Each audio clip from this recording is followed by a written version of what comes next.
पुराने नियम की सबसे अनोखी और प्रसिद्ध प्रार्थनाओं में से एक है याबेस की प्रार्थना। हालांकि बाइबल के कुछ ग्रंथों के अलावा याबेस के बारे में कुछ भी ज्ञात नहीं है, फिर भी उसकी प्रार्थना ने लाखों लोगों के जीवन को प्रभावित किया है। याबेस अपने भाइयों से अधिक प्रतिष्ठित हुआ और उसकी माता ने यह कहकर उसका नाम याबेस रखा, क्योंकि मैंने इसे पीड़ित होकर जन्म दिया। तब याबेस ने इस्राएल के परमेश्वर को पुकारा, भला होता कि तू मुझे सचमुच आशीष देता और मेरा देश बढ़ाता, और तेरा हाथ मेरे साथ रहता, और तू मुझे बुराई से दूर रखता, और मैं तुझे पीड़ा न पहुंचाता। तब परमेश्वर ने उसे वह दिया जो उसने मांगा था। एक इतिहास 4:09 याबेस नाम का अनुवाद इस तरह भी किया जा सकता है, वह दुखी करता है, फिर भी परमेश्वर से उसकी प्रार्थना दिखाती है कि वह अपने जीवन के लिए बिल्कुल विपरीत चाहता है। वह परमेश्वर से आशीर्वाद, विस्तृत क्षेत्र तथा परमेश्वर की उपस्थिति और शक्ति के लिए प्रार्थना करता है, ताकि वह उसे बुराई से दूर रखे, ताकि वह दूसरों को पीड़ा न पहुंचाए। क्या होगा यदि हम सब भी याबेस की तरह इसी प्रकार के आशीर्वाद के लिए प्रार्थना करें? पापमय संसार में रहते हुए दर्द एक ऐसी सच्चाई है जिसका सामना हम सभी को करना पड़ता है। कभी कभी हम अनजाने में या अनजाने में भी दूसरों को दर्द पहुंचा सकते हैं। कई बार हम दूसरों को इसलिए दर्द पहुंचा सकते हैं क्योंकि हम खुद दर्द में हैं और हमारा आत्मसंयम कमजोर है, और इसके बाद अक्सर पछतावा होता है। लेकिन परमेश्वर ही है जो हालात बदल सकता है। मसीह के जरिए वह हमें आशीष दे सकता है ताकि हम दूसरों के लिए आशीष बन। दाऊद की प्रार्थना। दाऊद परमेश्वर के लोगों का एक महान राजा था। वह एक धर्मी व्यक्ति था जो परमेश्वर का अनुसरण करता था और लोग उससे प्रेम करते थे। लेकिन सबसे धर्मी मनुष्य भी प्रलोभन के अधीन हो सकते हैं। दाऊद ने अपने सबसे अच्छे योद्धाओं में से एक ऊरिय्याह की पत्नी के साथ व्यभिचार किया, और इसी दौरान ऊरिय्याह युद्ध में था। फिर दाऊद ने अपने पाप को छिपाने के लिए ऊरिय्याह को युद्ध के सबसे बुरे दौर में डालकर उसकी हत्या कर दी। कुछ समय बीतने के बाद, क्योंकि दाऊद ने अपने पाप को स्वीकार नहीं किया था, परमेश्वर ने एक भविष्यवक्ता उसे वास्तविकता का एहसास कराने के लिए भेजा। डेविड को अपने किए का एहसास हुआ और उसने अपनी वजह से हुए नुकसान और दर्द को स्वीकार किया। जब उसने परमेश्वर से पश्चाताप किया तो उसकी प्रार्थना के शब्द भजन 51 में दर्ज किए गए। मेरे पापों से अपना मुख फेर ले और मेरे सारे अधर्म को मिटा दे। हे परमेश्वर, मेरे भीतर एक शुद्ध हृदय उत्पन्न कर और मेरे भीतर एक दृढ़ आत्मा का नवीनीकरण कर।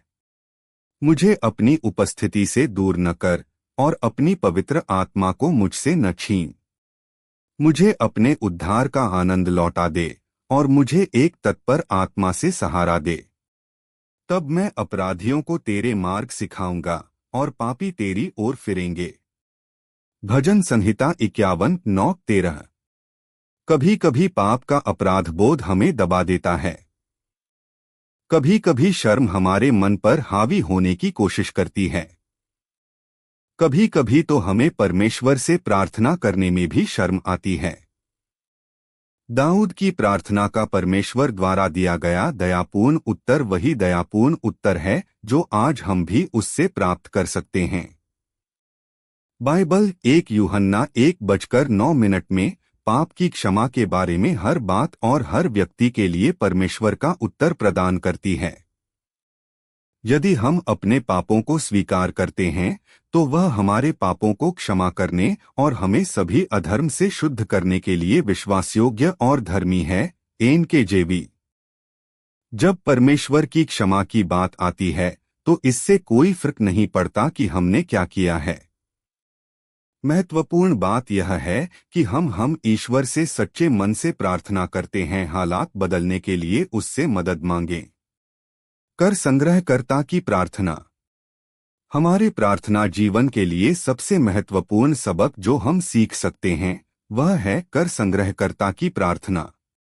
शैतान हमें अक्सर अपने अहंकार के जरिए लुभाता है, जिससे वह हमें यह सोचने के लिए उकसाता है कि हम अपने आसपास के लोगों से बेहतर हैं, कि हमारी उपासना परमेश्वर को ज्यादा स्वीकार्य है, और यह कि हम सब कुछ ठीक कर लेते हैं और दूसरे नहीं। जब हम इस मानसिकता से चिपके रहते हैं तो इससे हमारे प्रार्थना जीवन में सच्ची शक्ति की कमी हो जाती है। दो आदमी मंदिर में प्रार्थना करने गए, एक फरीसी और दूसरा चुंगी लेने वाला। फरीसी खड़ा होकर मन ही मन यह प्रार्थना कर रहा था, हे परमेश्वर, मैं तेरा धन्यवाद करता हूँ कि मैं दूसरे लोगों जैसा नहीं हूँ, ठग, अन्यायी, व्यभिचारी या इस चुंगी लेने वाले जैसा भी नहीं। मैं हफ्ते में 2 बार उपवास करता हूँ, मैं अपनी सारी कमाई का 10वां अंश देता हूँ। लेकिन चुंगी लेने वाला कुछ दूरी पर खड़ा था और स्वर्ग की ओर आंखें भी नहीं उठाना चाहता था, बल्कि अपनी छाती पीट पीट कर कह रहा था, हे परमेश्वर, मुझ पापी पर दया कर।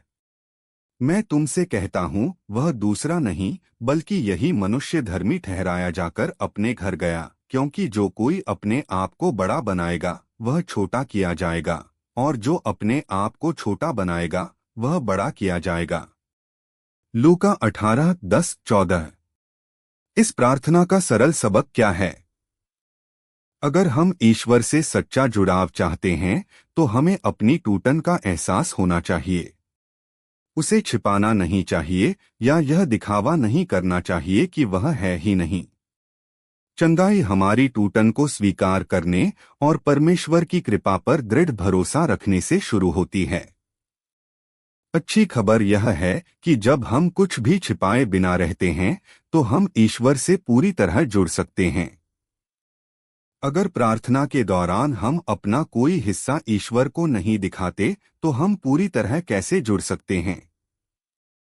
और इसमें वह आपकी कैसे मदद कर सकते हैं? परमेश्वर हमारे साथ एक ऐसे रिश्ते की चाह रखता है जहां हम उसके प्रति पूरी तरह से संवेदनशील हो सकें, यह जानते हुए कि वह हमें, क्योंकि हमारा ऐसा महायाजक नहीं जो हमारी निर्बलताओं में हमारे साथ दुखी न हो सके, वरन सब बातों में हमारी नाई परखा तो गया, तो भी निष्पाप निकला। इब्रानियों 4:15। जब हम ईश्वर के पास आते हैं और अपना सब कुछ समर्पित कर देते हैं तो हम उसे हर चीज तक पहुंच प्रदान कर देते हैं। हाँ, वह पहले से ही सब कुछ देख सकता है। इब्रानियों 4:13। लेकिन वह हमें किसी प्रतिबद्धता के लिए मजबूर नहीं करता, वह हमारे उसके पास आने का इंतजार करता है। हम उसके प्रति समर्पित हो जाते हैं, जिससे उसे हमें आशीर्वाद देने का अवसर मिलता है, और इस प्रक्रिया में हम उसे और भी ज्यादा देख पाएंगे। फरीसी अपनी प्रार्थना में अपना सब कुछ परमेश्वर को समर्पित नहीं कर रहा था। दरअसल वह प्रार्थना ही नहीं कर रहा था। उसकी प्रार्थना लगभग किसी घमंडी उत्साहवर्धक भाषण जैसी लगती है जो कोई खुद को आईने में देखकर देता है। हालांकि वह परमेश्वर को संबोधित थी, फिर भी वह उससे जुड़ नहीं पा रहा था। वह प्रार्थना के सच्चे आनंद, शांति और परिवर्तन से वंचित रह गया। जब हम अपनी बड़ी जरूरतों के साथ मसीह के जरिए परमेश्वर के पास आते हैं तो वह हमसे कोई भी आशीष नहीं छीनेगा। हमें अपने उद्धारकर्ता यीशु तक बिना किसी रोक-टोक के पहुंच मिलेगी, जो हमें एक विजयी और आनंद से भरे मसीही जीवन के लिए शक्ति और अनुग्रह का वादा करता है। लगातार विधवा की प्रार्थना। बाइबल कहती है, मांगो तो तुम्हें दिया जाएगा, ढूंढो तो तुम पाओगे, खटखटाओ तो तुम्हारे लिए खोला जाएगा। लूका 11:9 नस्ब। दूसरे शब्दों में हमें प्रार्थना में सब कुछ साझा करने के लिए प्रोत्साहित किया जाता है और अपने दिल की बात पूछने से नहीं डरना चाहिए। यही वह सबक है जो हम उस विधवा से सीखते हैं जो लगातार प्रार्थना करती रहती है। मुझसे प्रार्थना कर और मैं तेरी सुनकर तुझे बड़ी बड़ी और कठिन बातें बताऊंगा जिन्हें तू अभी नहीं समझता। यिर्मयाह 33:3। प्रार्थना, मेन प्रेयर। प्रिय पिता परमेश्वर, मैं आपको धन्यवाद देता हूं कि आपने मेरी भलाई और उद्धार के लिए अपने इकलौते पुत्र प्रभु यीशु मसीह को क्रूस पर बलिदान कर दिया। हे पिता परमेश्वर, अब मैं विश्वास करता हूं कि मैं प्रभु यीशु मसीह के कोरे खाने से चंगा हो गया हूं। प्रिय प्रभु यीशु मसीह, मैं तेरा धन्यवाद करता हूं कि तूने मेरे पापों और उद्धार के लिए अपना बहुमूल्य जीवन दे दिया और मेरे लिए अपना बहुमूल्य लहू बहाया। जैसा पवित्र वचन में लिखा है कि जो कोई मसीह में है वे नई सृष्टि है, क्योंकि पुरानी बातें बीत गई है और नई हो गई है। प्रभु यीशु मसीह, मैं विश्वास करता हूं कि आप मेरे पापों के लिए मारे गए, कब्र में गाड़ा गए और तीसरे दिन फिर मरे हुओं में से जी उठे। आप जीवित परमेश्वर है, इसलिए मेरी आवाज को सुन रहे हैं। मुझे विश्वास है कि मैं आपके कोरे खाने से चंगा हो गया हूं। मुझे आपकी ताड़ना से शांति मिली है।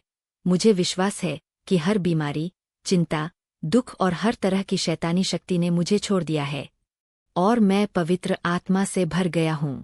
मेरे जीवन के सभी आशीर्वाद खुल गए हैं और मेरे जीवन की सभी बाधाएं आज टूट गई है। अब मैं प्रभु में आनंदित हूं और मैंने पवित्र आत्मा को प्राप्त किया है। मैं परमेश्वर के राज्य का अधिकारी बन गया हूं। प्रिय परमेश्वर, आपको धन्यवाद देता हूं। धन्यवाद, धन्यवाद, धन्यवाद, धन्यवाद, धन्यवाद। Hallelujah, hallelujah, hallelujah. मुझे विश्वास है कि पवित्र आत्मा मुझ में आया है और मैंने प्रभु की शक्ति को प्राप्त किया है। प्रभु मेरा उपयोग करें, मेरा मार्गदर्शन करें, ताकि मैं इस सत्य को दूसरों के साथ साझा कर सकूं। अब मैं प्रभु यीशु मसीह के नाम में हर आशीष को मांगता और प्राप्त करता हूं। आमीन, आमीन, आमीन। In a certain city there was a judge who did not fear God and did not respect man. There was a widow in that city, and she kept coming to him, saying, "Give me legal protection from my opponent." For a while he was unwilling, but afterward he said to himself, "Even though I do not fear God nor respect man, yet because this widow bothers me, I will give her legal protection, otherwise by continually coming she will wear me out." And the Lord said, "Hear what the unrighteous judge said. Now, will not God bring about justice for his elect who cry to him day and night, and will he delay long over them? I tell you that he will bring about justice for them quickly. However, when the Son of Man comes, will he find faith on the earth?" Look 18:3-8 नस्ब। एक बार एक छोटा सा बच्चा हर रोज प्रभु यीशु से एक ही प्रार्थना करता था, हे प्रभु, मेरी जिंदगी में रोशनी भर दो। लोग उसे हंसते हुए कहते थे, इतनी छोटी सी प्रार्थना से क्या बदल जाएगा? लेकिन वह बच्चा विश्वास नहीं छोड़ता था। वह रोज अपने दिल से सिर्फ यीशु का नाम लेता था। एक दिन उसके जीवन में ऐसा चमत्कार हुआ जिसे देखकर पूरा गांव हैरान रह गया। उसके घर की परेशानियां खत्म होने लगी, झगड़े शांति में बदल गए, रोना हंसी में बदल गया और अंधेरे की जगह उसके घर में प्रभु की रोशनी भर गई। जब लोगों ने उससे पूछा, ये सब कैसे हुआ, तो उसने मुस्कुराकर कहा, क्योंकि मैंने पूरा भरोसा यीशु पर रखा और उन्होंने कभी मेरा साथ नहीं छोड़ा। कॉल टू एक्शन, सबसे प्रभावी भाग। अगर आप भी यीशु मसीह पर विश्वास रखते हैं, अगर आप भी अपने जीवन में शांति, प्रेम और आशीष चाहते हैं, तो इस चैनल जीसस शॉर्ट 11 को अभी सब्सक्राइब करें। यहाँ हर वीडियो आपके दिल को छूने, आपको मजबूत बनाने और प्रभु यीशु का संदेश घर घर तक पहुँचाने के लिए बनाई जाती है। लाइक करें, समर्थन दिखाने के लिए कमेंट करें, लिखें आमीन। शेयर भी करें ताकि प्रभु का संदेश और आगे बढ़े। आमीन, आमीन। Latin cross